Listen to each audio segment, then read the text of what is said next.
Yeah.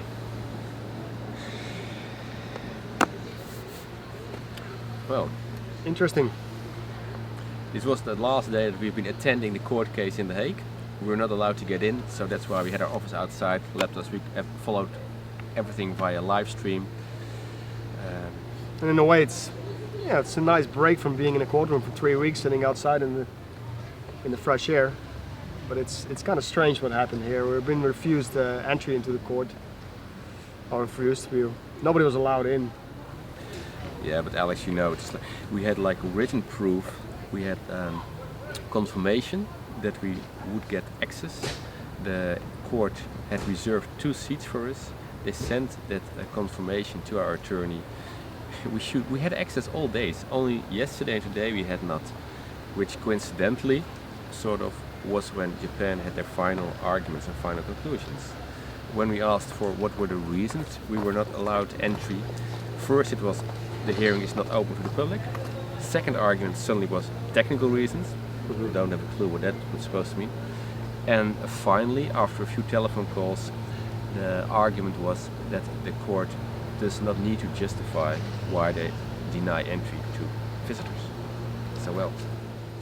It's basically very clear. The Japanese delegation probably complained about our presence here, and they've been probably complaining ever since the court case started.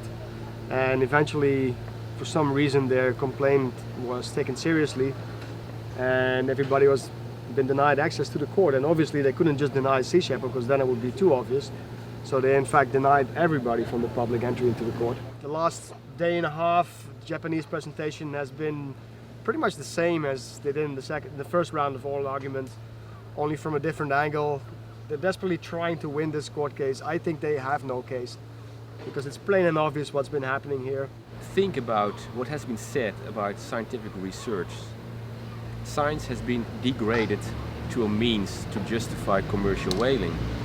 There have been some renowned professors, international renowned professors, trying to justify the JARPA and JARPA 2 program. But when you listen to what they say about there's no solid arguments, there's no logic in it.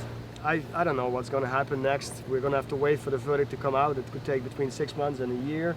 Could even take longer, but hopefully we'll get a positive verdict for Australia by the end of this year, and basically wouldn't have to go down to Antarctica again to stop the Japanese whalers. But if we don't get that verdict by the end of the year, then Sea Shepherd will be ready, and we will be down in the Southern Ocean again to stop Japanese whaling.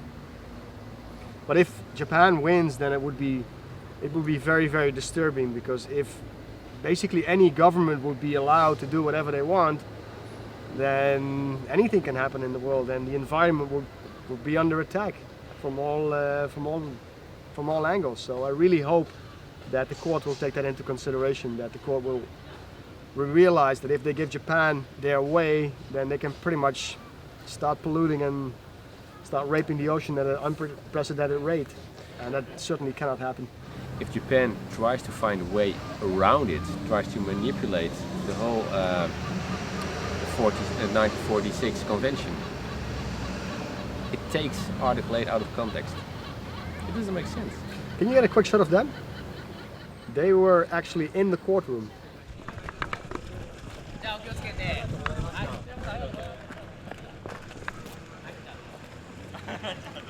Have you been invited here? Yes. That's strange, because yesterday you were denied access. We were denied in the morning. Okay. Yes, in the afternoon, there were individuals who were permitted to go in Okay. through the one of the parties, the invitation. Yes, and that was the reason we were able to go. Okay, I'm happy to. Thank you. Bye-bye. Alex, I'm glad you saw that professor is the professor of international law from Kobe University. Yesterday he was denied access to the courthouse as well, just as us.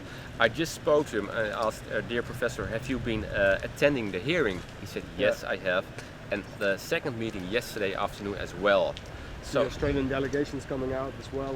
So it's pretty obvious that we were the only ones that were denied access. Whereas yesterday it appeared that it was all the public, but now it's very clear that Sea Shepherd has been denied access, which is of course, not very democratic if you think about it. It's plain and simple. We have been denied access to the court because we are Sea Shepherd. It makes you wonder what is going on here. We've been inside for 3 weeks without any problems, and all of a sudden the last week we've been denied. And at first they made it appear that the whole public was not allowed in for whatever reason, and today it's been very clear that a person that was denied yesterday all of a sudden was granted access to the court today. So it's obvious, it's plain and simple that this is about it's about Sea Shepherd. We're not being allowed inside. If we don't get that verdict by the end of the year, then Sea Shepherd will be ready, and we will be down in the Southern Ocean again to stop Japanese whaling.